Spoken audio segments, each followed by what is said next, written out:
Oke, ketemu lagi dengan Edwin di channel analisis laporan keuangan.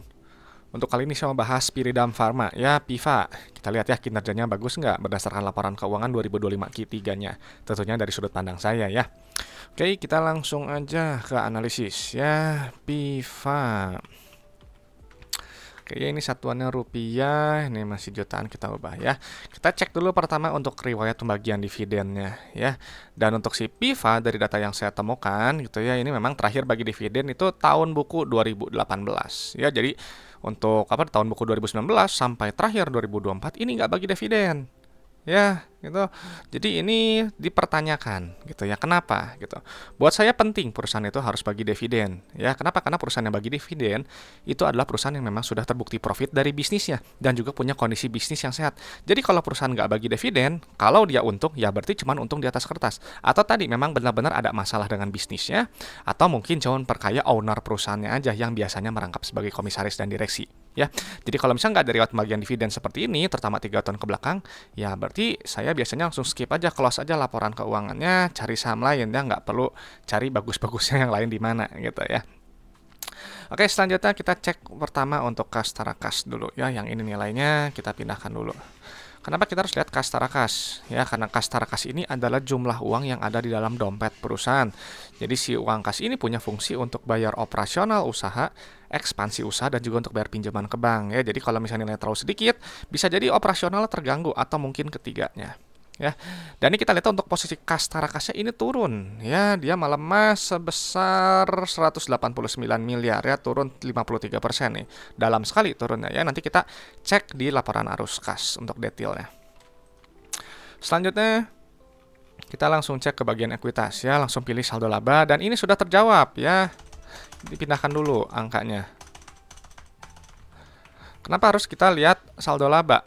Ya, karena saldo laba ini merupakan salah satu pos keuangan favorit saya. Ya, ini yang terpenting sih menurut saya. Kenapa? Karena saldo laba ini adalah total akumulasi keuntungan yang telah dihasilkan perusahaan dari semenjak perusahaan ini pertama kali berdiri sampai sekarang 2025 Q3.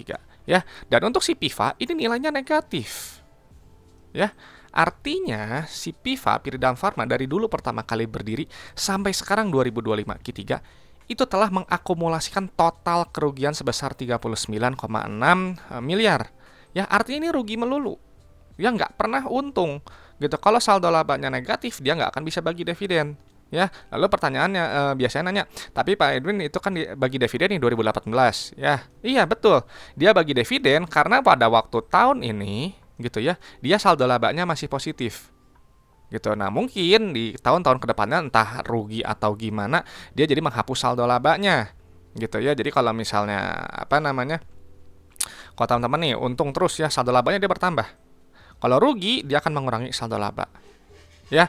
Nah, tapi kalau misalnya dia udah defisit, ada untung, dia kan namanya saldo labanya masih tetap defisit ya, artinya rugi sebelumnya masih belum ketutup gitu ya. Jadi kalau seperti ini ya tadi masih rugi melulu ya, belum terbukti menghasilkan keuntungan gitu. Kalau saldo labanya negatif atau defisit, buat saya ini termasuk kategori perusahaan bermasalah. Jadi kalau perusahaan bermasalah mau harganya naik berkali-kali lipat, saya tidak akan tertarik ya.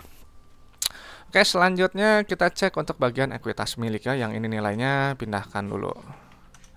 Dan memang harus teman-teman harus tahu ya, kalau misalnya saldo laba dia negatif, itu nanti akan menggerus apa ekuitas. Jadi lama-lama ekuitas juga akan habis.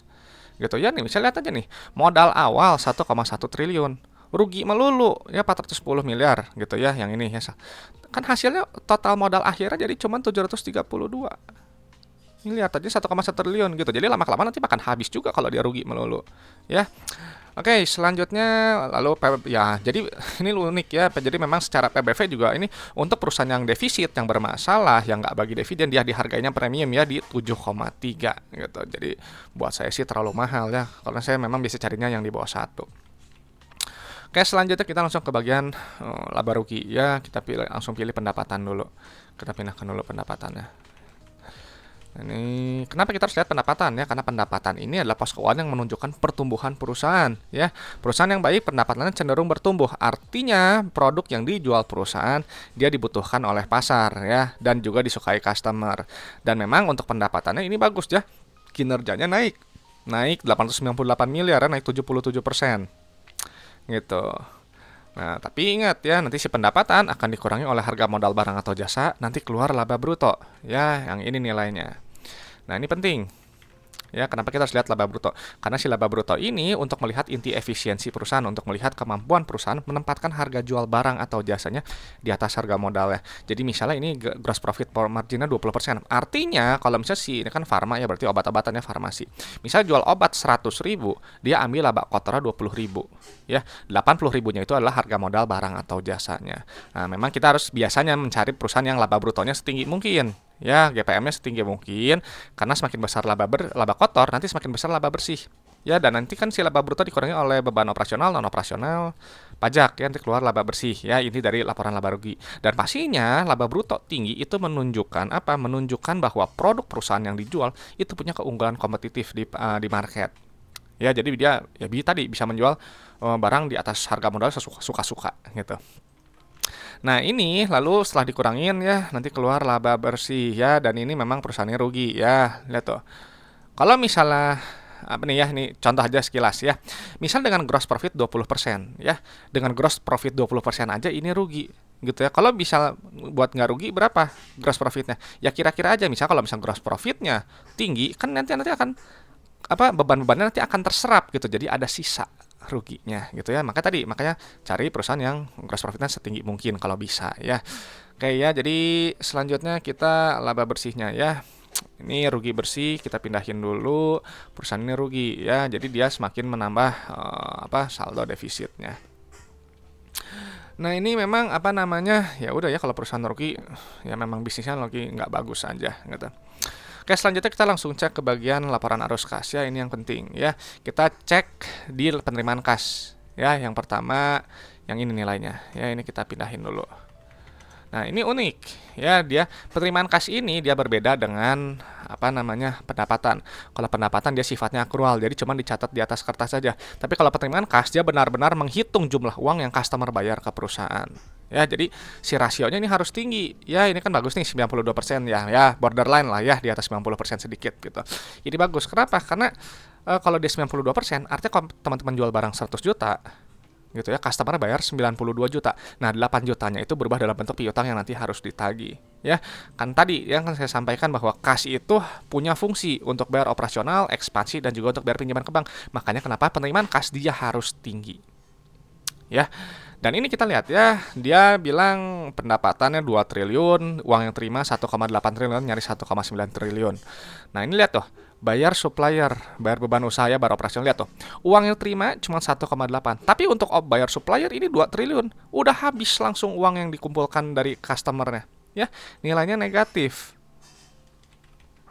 Gitu. Jadi kalau nilai negatif artinya perusahaan ini nggak menghasilkan uang tunai dari bisnisnya. Beda nggak kayak periode sebelumnya tuh positif ya, udah bayar operasional dan seterusnya masih ada sisa.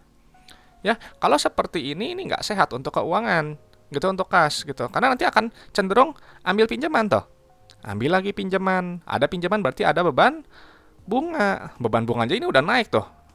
Ya naiknya berapa persen? Beban bunganya ya dari 142 miliar sekarang ke 239 miliar. Tambahin nanti utang lagi, makin besar lagi beban bunganya. Ya, jadi ini beresiko.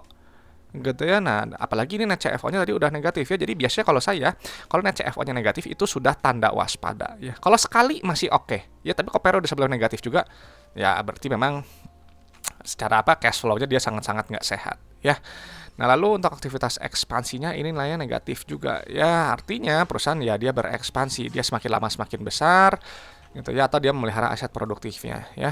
Dan unik ya, di sini dia memang di periode sebelumnya ini besar sekali ya ekspansinya dia, karena ada akuisisi entitas anak. Ya, jadi ini besar nih, beli 2,6 triliun ya, sekarang langsung drastis ya, ekspansinya ditahan. Nah, jadi selanjutnya kita langsung cek ke bagian aktivitas pendanaan atau aktivitas pinjaman ya. Ini nilainya positif ya. Nah, kalau nilainya positif artinya tadi perusahaan berusaha mengambil pinjaman, bukan berusaha mengambil pinjaman. Maksudnya memang dia mengambil pinjaman. Karena kalau dia nilai negatif gitu ya, dia melakukan pembayaran. Nah, di sini dia sama sekali nggak ada pembayaran. Ya. Nggak ada pembayaran. Artinya apa? Gitu ya. Ya dia Ini aja ngambil utang besar tuh. Lihat sebelumnya ngambil utang ya. Utangnya 1,5 triliun untuk mungkin bantu akuisisi. Ya, kalau yang sekarang ya ambil pinjaman ya mungkin untuk ini, untuk tutup operasional, uangnya nggak cukup. Ya, dan dia ada penurunan kas tarakas. Artinya dia harus keluar uang dari dompetnya 188 miliar. Ya, pola yang seperti ini saya kurang suka ya, karena dia terlalu bergantung dengan pinjaman. Dan memang ini di pos keuangan ini memang menarik ya. Dia tulis pembayaran untuk dividen. Ya, ini bayar dividen ke siapa? Gitu ya, karena kalau memang dari data apa yang saya temukan kan nggak ada ya pembayaran dividen, kan ya masih defisit juga yang nggak akan bisa bagi dividen, berarti ya mungkin pembayaran dividen untuk kepentingan non pengendali, bisa jadi ya, bisa jadi gitu. Cuma ini nggak dituliskan ya catatan atas laporan keuangannya ya, jadi nggak di tracking, nggak saya tracking juga gitu. Tapi lagian memang di awal juga ini perusahaan ini ya buat saya kan tadi bermasalah ya. Ini memang triple red flag kalau buat saya. Saldo laba negatif ya, rugi melulu, rugi bersih, dan juga CFO-nya negatif untuk yang periode sekarang. Ya jadi ya sulit sekali ya. Ini benar-benar buat saya harus diwaspadai perusahaan-perusahaan yang seperti ini. Oke, selanjutnya kita cek ke bagian likuiditasnya dulu ya. Balik dulu ke atas. Ya, ini untuk kita lihat rasio lancar dan rasio kasnya ya. Kita ini dulu, pindahin dulu. Ini memang kalau satuannya rupiah, nggak bosan deh saya bilang yang udah sering nonton. Saya angkanya banyak kalau satuannya rupiah penuh. Ya, kita pindahin dulu. Oke ya.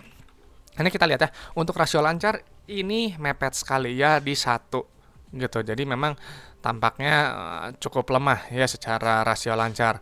Lalu untuk rasio kas juga ini 0,11 ya, ini juga tampak lemah juga gitu ya. Jadi mungkin takutnya ada problem masalah likuiditas. Cuman untuk detailnya kita selalu cek untuk short term debt-nya. Ya, short term debt-nya yang ini nilainya. Utang bank jangka pendek, terus utang obligasi dan utang bank jangka panjang ya, yang pakai bunga. Simpel aja kalau saya ngitungnya yang kayak gitu. Ini kita jumlahin dulu semuanya ya. Ini angkanya banyak ya. Sebentar. Oke ya, ini kita udah pindahin yang satu lagi ya, sebentar.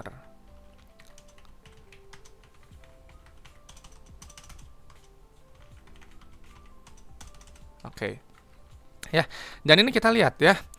Untuk rasio kas terhadap utang bank, utang jangka pendeknya ini 0,22. Ya, ini lemah gitu. Kalau yang periode sebelum ini masih lumayan ya di 0,5 gitu. Cuman memang biasanya ya kalau mau yang aman dia nilainya 1 gitu kan. Jadi kalau misalnya ini 0,2 berarti kan nih uang di dalam dompet 162 miliar, utang depan mata yang harus lunas kurang dari setahun itu 742 miliar ya. Jadi yang seperti ini takutnya ya ada kesulitan pembayaran karena ini CFO-nya juga negatif. Mau gimana dia bayar gitu, dia masih bergantung sama pinjaman. Akan berbeda ceritanya kalau nanti si Piva memang CFO-nya positif ya, dia kembali positif, dia ada bisa nanti dilihat dari laporan arus kasnya dia ada melakukan pelunasan, ya itu masih mending ya, masih lumayan gitu. Cuman ini buat saya ini resikonya tinggi ya untuk jangka pendek ya. Nah, lalu untuk jangka panjangnya kita pindahin dulu ya.